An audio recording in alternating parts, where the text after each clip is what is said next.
estão bem, gente? Pois é, a Prauliane está aqui, morrendo de saudade. E preparei, gente, nossa última aulinha daquele livrinho de literatura infantil. Pois é, nossa última aula, né, de literatura infantil, certo? Então, eu quero que vocês aqui acompanhem com a Pro, para a gente finalizar aquele livrinho bem legal sobre os livrinhos que nós lemos, né, esse ano, mesmo estando distante, mas eu sei que vocês se dedicaram, que vocês tiveram a curiosidade de conhecer, né? E aí a Pro colocou essa imagem. Quando a gente olha para essa imagem, imagina, né? Se imagina nela. E aí eu fico pensando, gente, tantos personagens aqui legais que fazem parte da literatura infantil.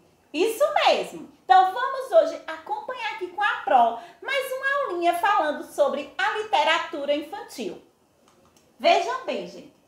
O conto. Vamos falar do conto. Tem coisa melhor do que a gente ler um conto, né? Veja bem, o que é um conto? É uma narrativa curta que em geral apresenta apenas um conflito, né? O que é isso, Pro? Por quê? O conto apresenta um conflito. O que é um conflito? Vejam bem, o conto fantástico e o conto de fadas. Então, veja bem, o conflito, sempre os contos, eles apresentam um conflito. Isso mesmo. O que é o conflito do conto? Da historinha que vocês leem em casa. Então, o conflito é o desafio que os personagens precisam resolver para atingir os seus objetivos. Pois é, todo conto da literatura infantil e outros contos, ele tem um conflito, ele tem uma situação que acontece que vai fazer com que o personagem tente resolver. Aí eu tentei colocar aqui um dos contos acho que ele é muito conhecido. Todos vocês já conhecem, que é o do Chapeuzinho Vermelho. Chapeuzinho Vermelho, ela passa por uma situação muito difícil. Ela passa, né, tem o quê? Um conflito nessa história. E esse conflito nessa história é o quê? Destruir o lobo. Exato. Então, o conflito é o desafio que o personagem precisa resolver para atingir os seus objetivos. Então, todas as historinhas da literatura, certo? Infantil, elas têm um conflito, elas têm um probleminha a serem resolvidos. Vejam bem, hoje a Prauliane preparou essa aulinha para vocês para incentivar novamente, né, que vocês peguem o último livrinho de literatura infantil que vocês tenham aí em casa, certo? Para que vocês leiam e para que vocês possam se imaginar nessa situação aqui. Porque a partir do momento que a gente lê, a gente se vê na história. A gente tem interesse de saber como é que vai ser resolvido aquele conflito, aquele problema.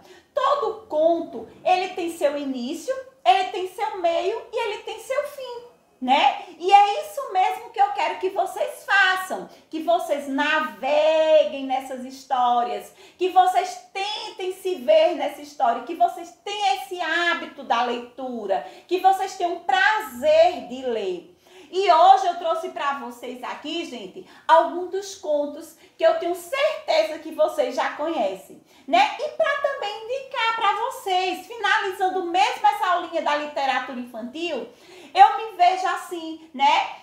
Como, vamos dizer, incentivadora, fazendo com que vocês leiam, mostrando para vocês como é legal a gente estar sempre com o livrinho em mão e conhecendo as grandes histórias da literatura infantil. E uma delas é A Bela e a Fera. Então eu indico para vocês aproveitarem também e ter o prazer de ler. Quem já leu, ótimo. E quem não leu, né? Pesquisar essa historinha e ler esse conto da literatura infantil que vai trazer para vocês, ó, um espetáculo de história bem legal. Nós temos também A Bela Adormecida, uma das historinhas do conto da literatura infantil também muito legal e que vocês podem também aproveitar nesse momento, né, que vão ficar em casa descansando também, para ler e conhecer o conto A Bela Adormecida. Nós temos também, gente, o conto de Branca de Neve, um dos contos também muito conhecido. Todas as crianças gostam de ler. E aí vocês podem aproveitar também para conhecer mais ainda a historinha de Branca de Neve.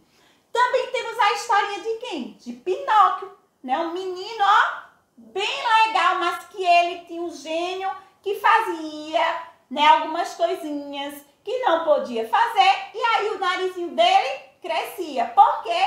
Porque ele mentia. É um conto maravilhoso também para vocês lerem. Nós temos também Chapeuzinho Vermelho. Muito divertido. Um livro que vocês vão amar também de ler e que também faz parte da literatura infantil, certo? E temos também João e Maria, outro conto muito legal, que eu também estou indicando aqui para vocês lerem também. E aqui, finalizando, dando outro, né, incentivando vocês aí a procurar esse conto para ler também, de Cinderela, um conto maravilhoso e que vai encantar todas as crianças. Só que eu paro também hoje aqui para lembrar que eu vou indicar o livrinho de vocês, que é um conto da literatura muito legal. E que vocês leiam esse livro, certo? Com muito carinho. Façam a interpretação desse texto. Porque a Prowiliane vem pedir para vocês lerem esse livro? Porque diz o seguinte, que pássaro tem asas. Olha, pássaro tem asas. Isso, eu já sabia. E o pássaro, ele tem asas e ele voa, né? E quando a gente diz assim, o pássaro tem asas e voa porque ele é livre, né? Ele é livre. E a partir do momento que a gente se torna uma pessoa livre, a gente começa, né, a ter liberdade para fazer as coisas legais que a vida nos oferece. E pessoas têm livros. Para o que a senhora quer dizer isso? Que a partir do momento que você se torna um leitor, você vai se tornar uma pessoa livre, né? Vai se tornar uma pessoa que vai estar preparada para desafiar qualquer coisa que esteja por vir em sua vida. A partir do momento que você se torna leitor, você vai ter conhecimento de muitas coisas legais. Você vai aprender a ler, a interpretar, a conversar, a entender certas palavras que você não compreende porque você não tem o hábito da leitura. Então hoje eu finalizo essa aula da literatura infantil pedindo para que vocês tenham livros, para que vocês sejam iguais a um pássaro, voem, né? Tenham essa, vamos dizer, essa força de vontade de ler, de descobrir, né, de conhecer coisas novas e viajar no mundo da fantasia, que é os livros. E vocês têm grandes oportunidades pela frente, porque vocês são crianças e estão começando agora, certo, gente? Então, pássaros têm asas e pessoas têm livros. Então, finalizar aqui essa aulinha, deixando aquela mensagem de João e Alice, que diz o seguinte: esperar em Deus não é perder tempo, é querer o melhor. Um beijo da Prowiliane.